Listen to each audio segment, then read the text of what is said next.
आरोपी अल्तमश शेख निसार शेख, संतोष बाला साहेब जाधव, राहुल भागाजी गायकवाड़, उद्धव शिवाजी पटारे को 6 सितंबर को जालना शहर में ड्रग्स के साथ पाया गया था, जिसके बाद बाजार पुलिस स्टेशन जालना में मामला दर्ज किया गया था। 7 सितंबर को उक्त अपराध की जांच स्थानीय अपराध शाखा को सौंपी गई और गिरफ्तार आरोपी से पूछताछ के दौरान पता चला कि उसने अकोला के आरोपी सागर गुणवंतराव अठावले के माध्यम से उक्त माल की मांग की थी, इसलिए पुलिस ने उसे हिरासत में भी लिया। आरोपी सागर अठावले से पूछताछ के दौरान उसने बताया कि उक्त माल उसने अमरावती के कपिल किशनलाल साहू से लिया था। पुलिस ने आरोपी कपिल साहू को भी गिरफ्तार कर लिया। उसके पास से 87,000 का माल जब्त कर लिया गया। आरोपी कपिल साहू से पूछताछ में उसने बताया कि उसने यह मामला मध्य प्रदेश के रहने वाले आरोपी कृष्णा युवराज पहाड़े से मांगा था, इसलिए पुलिस ने 15 सितंबर को आरोपी कृष्णा पहाड़े को मध्य प्रदेश से गिरफ्तार कर लिया। इस आरोपी कृष्णा पहाड़े से पूछताछ में इस मामले में दूसरे राज्यों के कुछ आरोपियों का पता चला है और पुलिस मुख्य सप्लायर तक पहुंचने की कोशिश कर रही है। जालना के पुलिस अधीक्षक अजय बंसल ने बताया कि आगे की जांच जारी है। जालना के मेडिकल वाले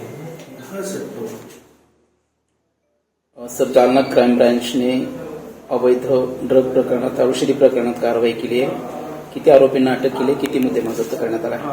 जालन्यामध्ये बरेच नागरिकांकडून अशी वारंवार तक्रार प्राप्त होत होती की बरेच नशे, त्यामध्ये मुख्यतः बटन गोली या प्रकारचा एक मेडिकल ड्रग्स आहे जो बराच इझिली भेटत आहे आणि इव्हन यंग मुलं, जुवेनाईल मुलं त्याचं सेवन करत नशेचं बळी पडत आहे। त्याच्यामध्ये आम्ही आमची पूर्ण टीमला ऍक्टिव्ह केला होता आणि 6 सप्टेंबर रोजी कारवाई करून जालना येथे 4 आरोपी त्याच्यामध्ये अटक केले होते आणि 2 मेडिकल स्टोर बेसिकली चालवणारे हे लोक होते, जो विदाउट प्रिस्क्रिप्शन ही प्रिस्क्रिप्शन ड्रग्स बऱ्याच इझिली पद्धतीमध्ये देत होते आणि त्याच्याकडून सोजोक्स, Y50, गेस्टॅप्रो, फायर 100, सुहागरा 100 अशा विविध कंपन्याचे 8,11,000 एवढे ड्रग्स त्याच्याकडून सीज करण्यात आले होते। 4 आरोपी अल्तमश शेख निसार शेख, संतोष बाळासाहेब जाधव, राहुल गायकवाड़, उद्धव पटारे असे अटक केले होते।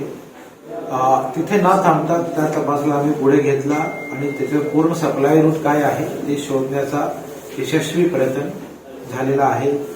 त्यांना सप्लाय करणारा व्यक्ती अकोला मधला होता आणि त्यामधून अकोल्याचा राहणारा सागर गुणवंतराव आठवले याला 8 तारीखला अटक केला।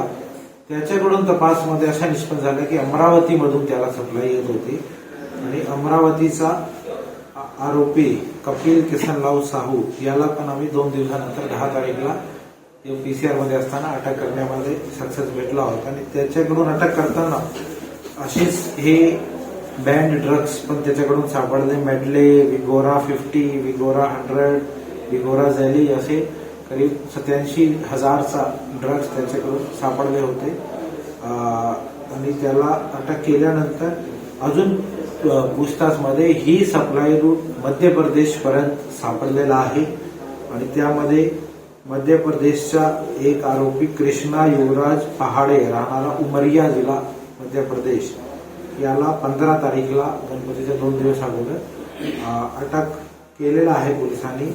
त्याच्याकडून अजून आमची तपास सुरू आहे आणि त्यामध्ये इतर राज्यामधले पण काही नेटवर्क आणि आरोपी निष्पन्न झालेले आहे। त्यातून परत आमचा वर्कआउट सुरू आहे आणि जोपर्यंत आम्ही मॅन्युफॅक्चरिंग कंपनीपर्यंत पोहोचत नाही ही आमचा तपास असा सुरू राहणार आहे। खरोखरी एक जो मोठी आपल्या यंगस्टर्सला एक त्याचा लाईफ खराब करणारा एक जो किमान फार कमी प्रॉफिटसाठी हे जो करत आहे अतिशय भयानक आहे आणि त्याच्यामध्ये यशस्वी कामगिरी आमची झालेली आहे आणि मीडियाच्या माध्यमातून सर्व हे जो व्यवसायामध्ये आहे त्यांना आवाहन पण करतो की आपण लीगल बिझनेस करा, अशा इलिगल गोष्टीचं बळी पडू नको। एकदा पोलिसांची कारवाई नंतर त्याच्यामध्ये जो काही प्रॉफिट कमवलेला असतो त्याच्यापेक्षा जास्त त्रास बरेच दिवस याच्यामध्ये इझिली बेल पण होणार नाही. कॉन्ट्रास्ट हे बॅन्ड सबस्टन्स असल्यामुळे जास्त त्रास तुम्हाला आणि तुमच्या कुटुंबाला होतो. आणि जो मुलं आहेत त्याच्या तर पूर्ण एकदा ते आधी झाले ड्रग्सचे की ते फार त्यांचा जीवनवर परिणाम होतो. तर हे चांगली कामगिरीबद्दल मी पूर्ण एलसीबीची टीमचा, PI Pankaj Jadhav, API Ubale, PSI Wagh आणि पूर्ण आमच्या कर्मचाऱ्यांचा शुभेच्छा देतो. थँक्यू.